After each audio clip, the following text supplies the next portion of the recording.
Hi, I'm Chef Michael Ferraro, Executive Chef and Partner at Delicatessen in New York City.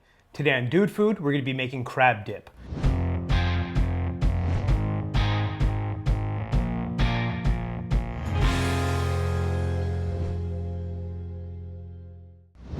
Alright, so the first thing we're going to do with this crab dip, it's a little bit different than some of the other recipes you're going to find. A lot of them are made with mayonnaise, there's a lot of bread in them. This, we're going to start with the mother sauce, that's a Béchamel. I have some butter and some shallot. Now in a traditional Béchamel, the shallot's not in there, but in this case, the shallot pairs really well with the crab. So basically what we're going for here is just to sweat the shallot out.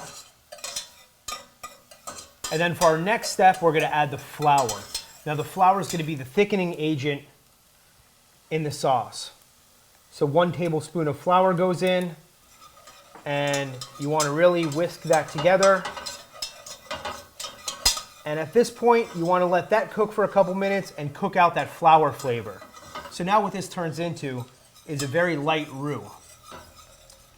So a roux is basically flour and butter, and it's used to thicken the milk. After we cook out the flour for about 5 minutes, we're gonna go ahead and add our half and half.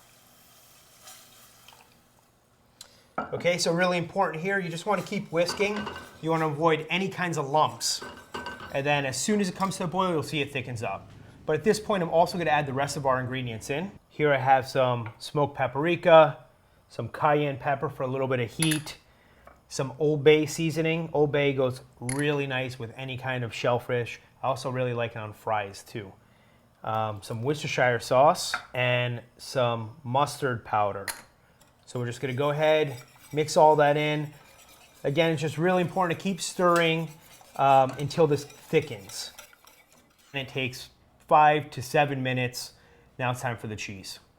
So I have a beautiful aged white cheddar cheese. You really just develop a lot more flavor if you can find a nice aged cheddar. If you're not a fan of cheddar, it's all good. Use whatever you like, really. Basically, you just want something mild enough that it doesn't overpower the crab. So I'm just gonna go ahead and put that in. Now an important tip here, you wanna lower the flame back down, because if you boil the cheese, you're gonna run the chance of breaking it. So basically you're gonna have an oily mess in your pot here. So just lower it down just to a bare simmer, and you wanna whisk that cheese in just until it melts.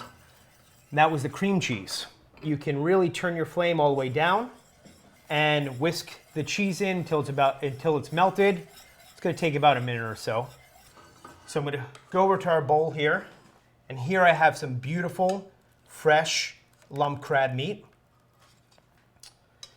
Now crab meat, if you can find a in-season, local, fresh, domestic crab, beautiful.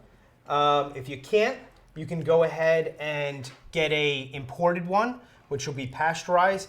Price will be a little bit cheaper on that, but so will the quality. If you want to make a substitution altogether, you can also use baby shrimp here. I'm going to add some lemon juice. The lemon juice really brightens up some flavors here. Now in any recipe, it's really important that you have a balance of flavors. And I add a little bit of acid to almost everything. It just really pops the flavors. Another thing that does, of course, is salt. So we're gonna go ahead and season this with some salt and pepper.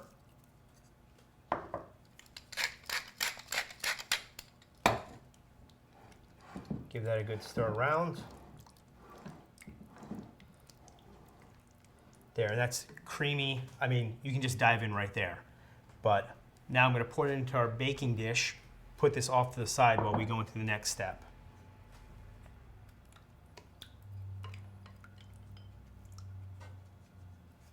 So for the next step, very simple, we're gonna be making our breadcrumbs and cheese topping. I'm just gonna push this over to the side. Here I have some panko breadcrumbs and pecorino cheese. Now panko breadcrumbs, basically it's a Japanese style breadcrumb. You get some more texture in there. I find that it has less ingredients than the stuff you buy in the can. The stuff in the can, tons of ingredients, tons of preservatives. Even if you have some stale baguette at home, put in your food processor, fresh breadcrumbs, always better. In our pan here, I have a little bit of melted butter, about a tablespoon. What I'm gonna do is put our fresh thyme and parsley in the pan here.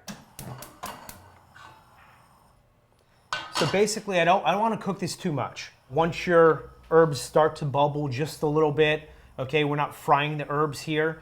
We're just opening them up, and you'll smell it. You'll smell that fresh thyme just enter the room. So here, as you can see, it's bubbling. They're just bouncing around a little bit. There's a little bit of crisp going on. I'm going to take that off the fire and add that to our pecorino and breadcrumbs. You know what? Once this cools a little bit, your best tool to use is your hand here. Just want to really get that incorporated. We're just going to go ahead and put a really generous coating of the panko and the pecorino and herbs on this.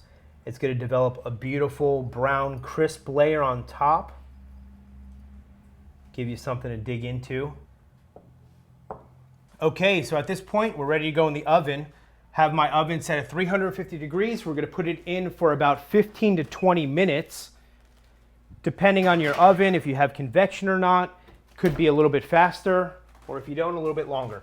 Check it after about 12 minutes. You're looking for a nice golden brown. Oh yeah.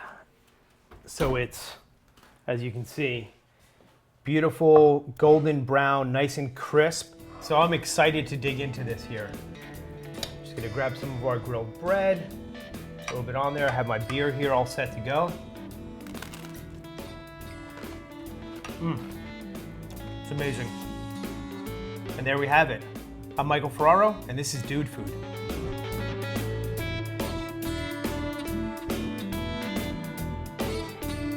The Millmaster does the unthinkable by crossing a donut with a grilled cheese sandwich. Check out the true definition of awesome sauce. It's a ride-off between Olga Kay and Tyler Oakley. See who loses and eats bull's testicles. Hint, it's not their first time round that rodeo. The food dudes from Dude Food take a live lobster and turn it into a mean plate of pasta. So easy, you can make it in a pinch. We spiked our mac and cheese with some beer and topped it with an epic mealtime bacon weave. You'll want a slice of this pie a la angioplasty. Subscribe for more free tasted treats.